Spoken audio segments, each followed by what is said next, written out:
Good morning, everybody, and this is your S&P 500 setups for today.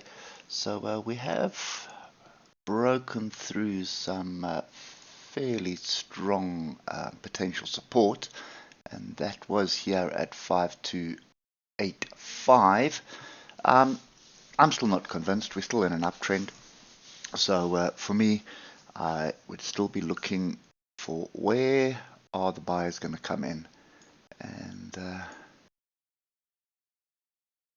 to be honest, I think I didn't even look at the data yesterday. It's more than likely something that happened. And just want to put all the levels in. And you can see the zone here. I've just picked up the top of this fractal here from the 19th of May. And that is 52.69. And then just below it, there's another fractal here, which is from the 3rd of April. And that is 52.62. So that's the zone that we aimed for. And then if you just look lower down, you can see there's another level here at 52.43. I wouldn't be too surprised if it tagged 52.57 is where it got to. So I'm still of the opinion this is just testing the previous break here, and we can still drift lower. There's no two ways about that. There's another bit of support a bit lower at 52.21. So, and the question is, where is it going to hold up? At the moment, obviously from a weekly perspective, you've had 3 weeks of upward movement. The first week of those 3 was down and up, and then you've had this what looked like consolidation, and in my view it is still consolidation. Could be forming a big megaphone. It's looking for some kind of retracement, and the markets don't go up in a straight line, so obviously that's what we've been waiting for. We're waiting for a pullback onto structure that we can start looking for an opportunity to get into it, and it is starting to get interesting. Oscillators have crossed over and are pointing down, but they have separated as well. So this to me is still, it's not bearish, should I say. It's still relatively bullish. This is, to me, a pullback on this bigger trend. So when we start looking at the lower time frames, this is where we start seeing the bigger picture, should we say, because that just gives us the early signal of what's going on. Now the 3-hour yesterday, big engulfing bar, pullback, crossover, and then continuation. So definitely, if you were paying attention, there would have been an opportunity for a little scalp, like I said, a short scalp yesterday. But look at the oscillators now. You are pretty far down and very close together. So it's a strong move down, but now coming to an area where they are consolidating. So when I say consolidating, they're coming to the 20 or below the 20, where they're either going to flatten out or start crossing over for a pullback. So I wouldn't be looking to buy just yet. We're looking for a little bit of a stronger signal than what we have at the moment, and the previous move was pretty strong to the downside. You can see big move down and then a pullback, but nothing really. I suppose hindsight's always a perfect science, and that pullback was onto this swing high here from the 16th of May. So that was 53.22. You wouldn't have seen it, to be honest. I mean, that we were still looking at a range. We have broken the range to the downside. So now you've got a level here, and there's a pin bar, which is 52.85. So the logic from the lower time frames is probably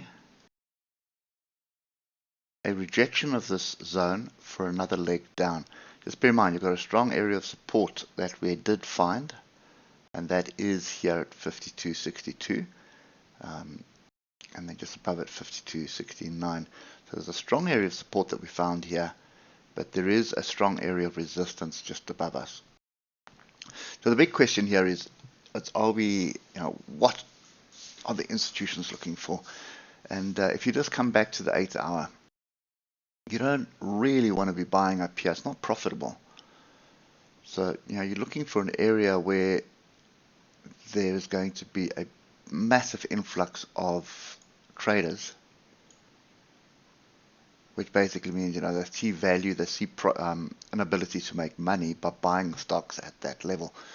So right here, as you can see how we went sideways, we're either gathering our thoughts for an up or we were looking for a move to the downside. But it could be where we are, or it could be a little bit lower down. And the trick here is just to identify that zone or identify that opportunity early and get in on it. So you can see we've got a massive gap up here, which happened probably due to data that happened. There was obviously data that came out, and it looked like we were forming a bottom and then rejection, and boom, a second leg down. So the thing that we should have been paying attention, to be honest, is this gap down. And hindsight being a perfect science again, often when you gap, price comes back to test not the gap, but the tails in the gap. And you can see there's two tails. There's one there. That one wouldn't have been in play, but this inside one would have been in play in my view. And you can see how we rejected it there for a second leg down. So that often happens when you get to a gap. So at the moment, we should be paying attention to the following. I need one more level. So you've got a fairly strong resistance zone here at 5306. 5300 is probably the clever one. That's a nice round number. So you've got an area at 5300 which you'd want to see a rejection of for a leg lower. But the thing is, you're probably going to be caught up by one of these two zones that we've had. So this one we barreled through, so this could also be an area of interest, 5290 and 5285. In other words, price comes back, rejects this area to come back down and test 5270 again. So that's the only short that I'd be looking at. The problem I've got with the short idea is there was the trend line from yesterday. We've broken it, and we are now in amongst the moving averages. So I would just be I'm still very, very cautious here.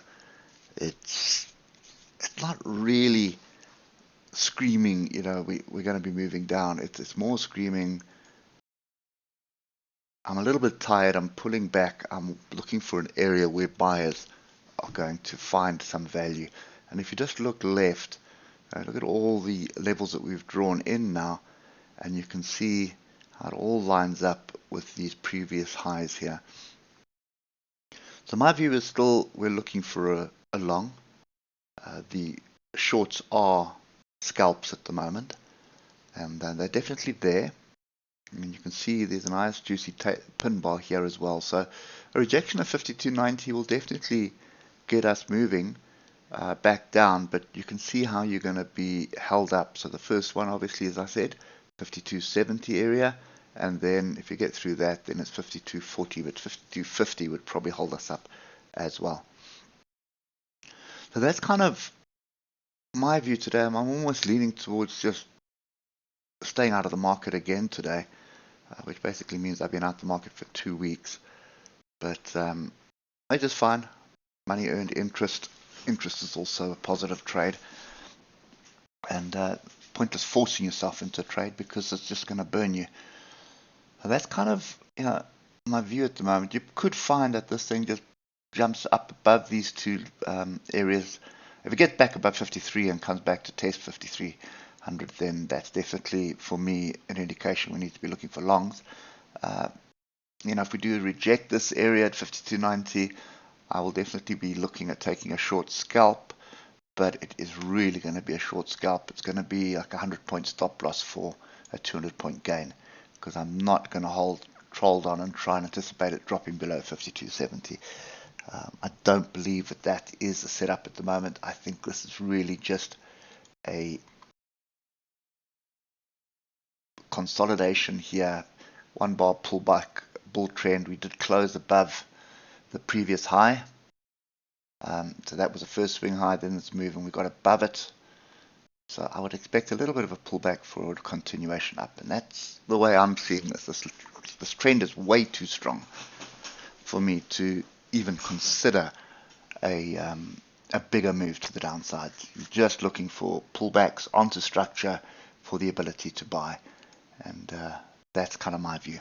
Anyway, that's it for me. Enjoy your weekend. We'll catch up with you on Monday morning. Cheers for now.